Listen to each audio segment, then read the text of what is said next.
Good morning and welcome to the Contours Travel El Calafate El Chalten webinar. This is one of our series of webinars, and hopefully you can all hear me out there. Just to confirm that you can, if you just want to type yes, somebody.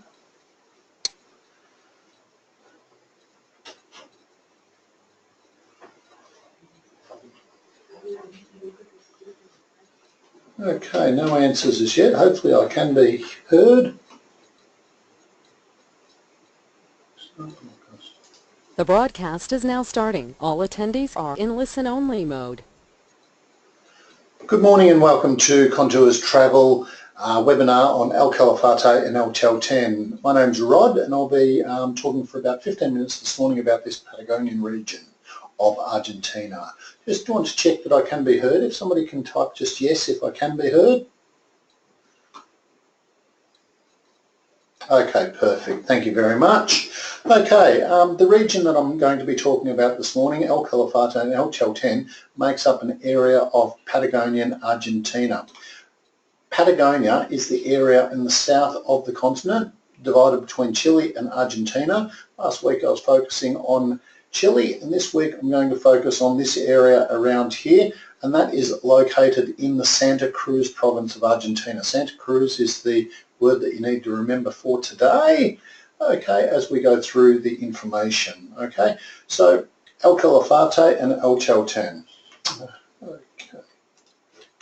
To get to El Calafate, where there is an airport located, there are daily flights, up to about 4 or 5, coming in from Buenos Aires, out to Cordoba, also in and out from Buenos Aires, and a daily flight in either direction to Bariloche in the Argentinian Lake District or to Ushuaia.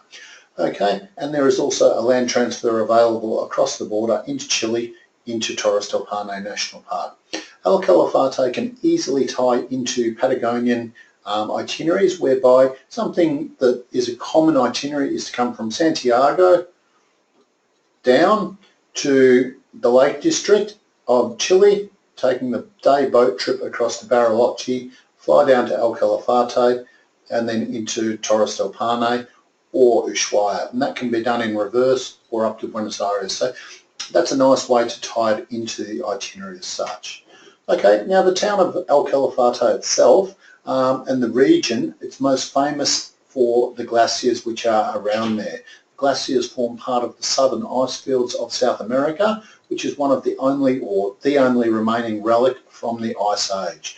You can see in the top picture here, people looking out from the Nautical Safari to the face of the Puerto or the Moreno Glacier, and below looking towards the Uppsala Glacier from the Estancia Cristina hike or day trip. Okay, so this is the area on the map here where the southern ice fields are located, with Lago Argentina and Lago Lake Viedma, with the various different glaciers coming into, or the fingers of the glaciers coming into the lake there. And this is Puerto Moreno Glacier. Okay, so outside of El Calafate, that being the town which you go to visit to there. Also notable, whilst I've got this map open, is from Punta Bandera, or Flag Point, is where you take the boat trip to reach to Estancia Cristina. Okay, so it's the only way in there. And El Calafate, as I mentioned, the service point for Puerto Moreno Glacier, and for people travelling onwards to Torres del Paine, around this road here and into Chile and onwards to Torres del Paine. So that's the easiest, generally about 3 hours to the border, and then about another hour and a half travel to reach Torres del Paine National Park. Okay, so it's a beautiful little town. Generally people will spend 2 to 3 nights in El Calafate, which enables them to do a full day trip out to the Puerto Moreno Glacier. And on that you have various different options to visit the Moreno Glacier. This is an enormous glacier, as you can see by the air, from the air, and the one of many interesting points about it is it's actually growing. Okay, so the wall is constantly, slowly moving forward, moving forward, moving forward, moving forward, until the point where it does actually form a bridge across to the land here, and it does actually totally close the lake going through there until it builds up and then eventually comes crashing down. That generally happens every 7 odd years, but there is constantly huge chunks of ice calving or falling off the front of the glacier as such.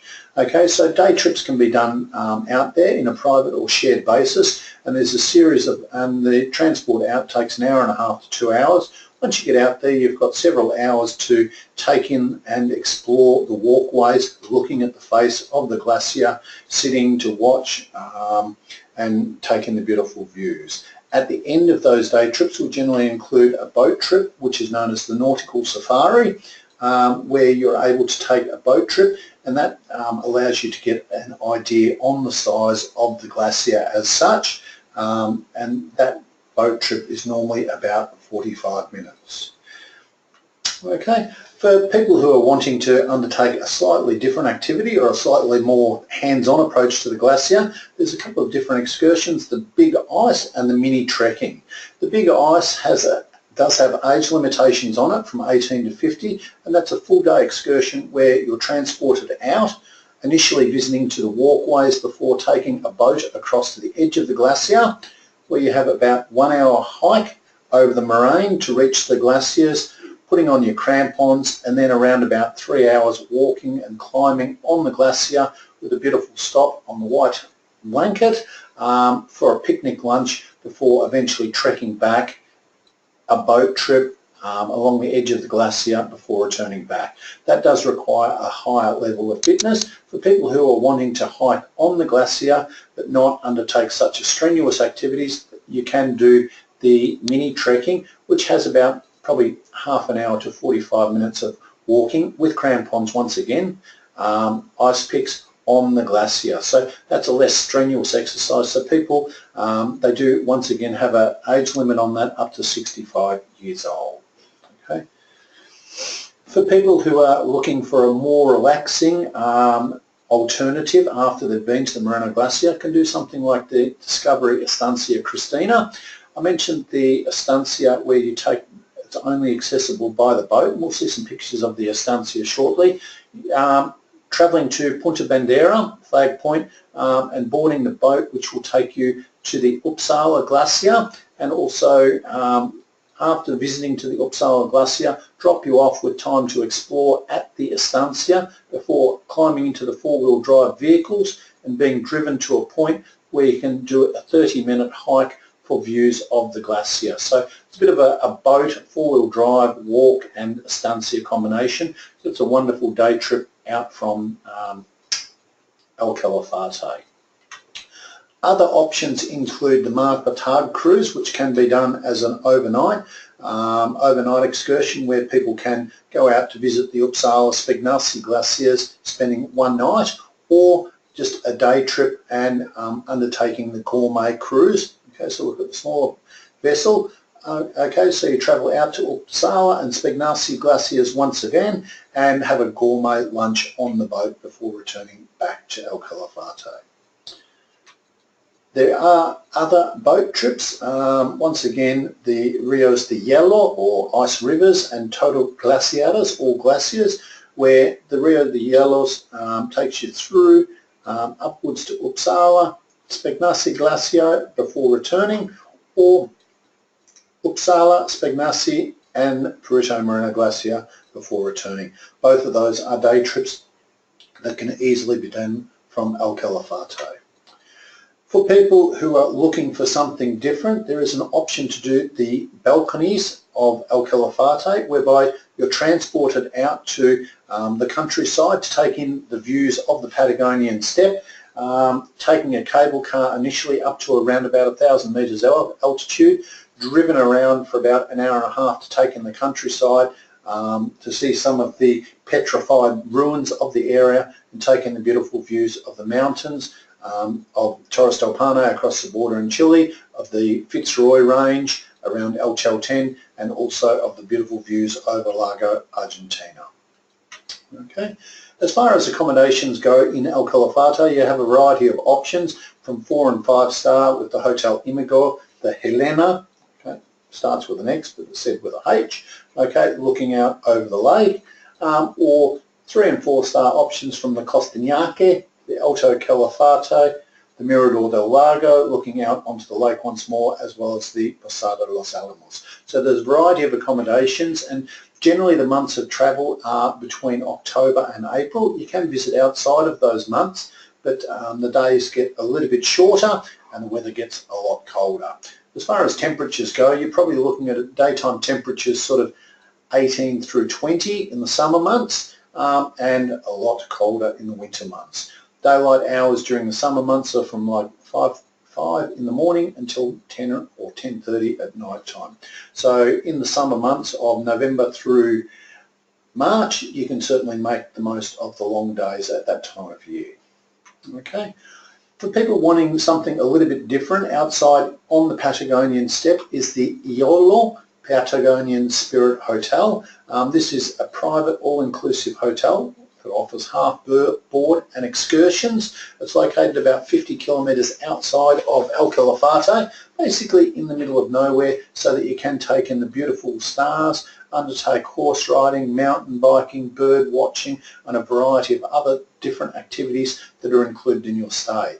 It does include transfers to and from the El Calafate town or airport, and a 2 to 3 night is a normal stay package at the Patagonian Spirit Hotel.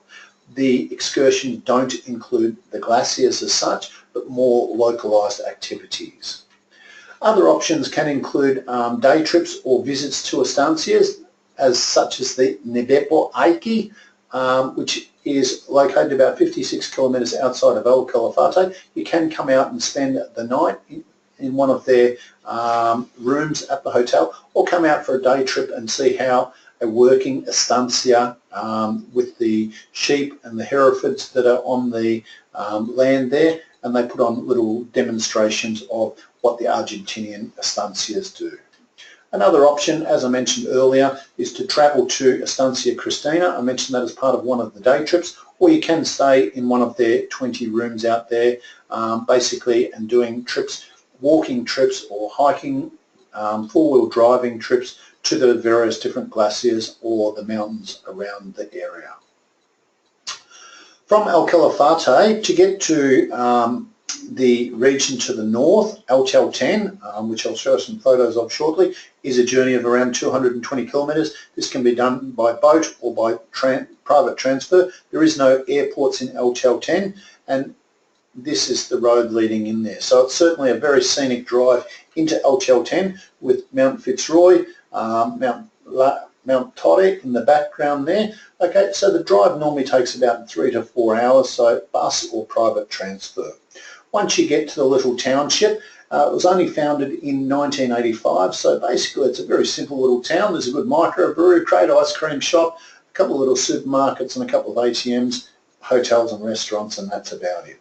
It's right on the edge of the national park, which is the beauty of it, because from the town you leave hiking to go into the national park or around to Lago del Desierto.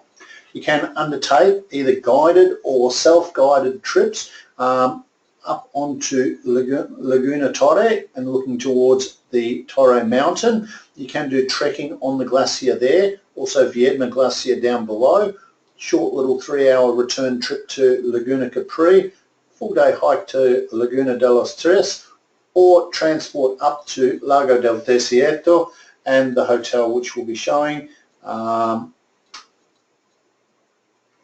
of Aguas Arribas. That's at Lago del Desierto, and also in the area is the Fitzroy Inn, Destino Sur, and several other simple accommodation options. You're generally looking at 3-star accommodation in the town.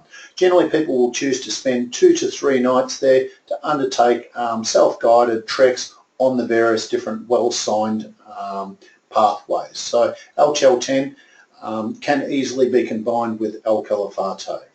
Okay. Moving on, also just something that else is in the region is the cave hand paintings. Look like they've had a little bit of a touch-up, but they are between 9 to 13,000 years old. They're actually located about 7 hours north of El Calafate.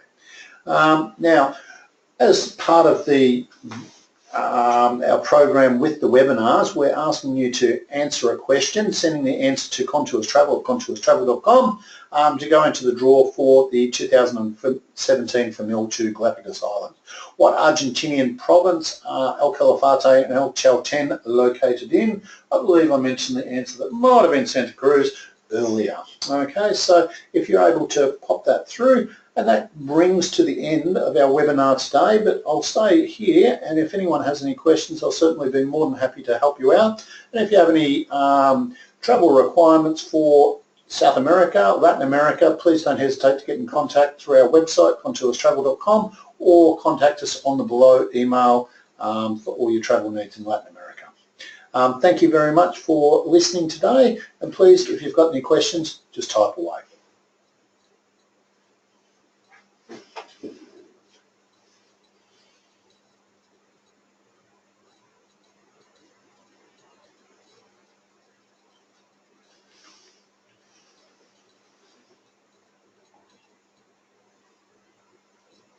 Okay, looks like there's no questions. Thank you very much and have a good weekend.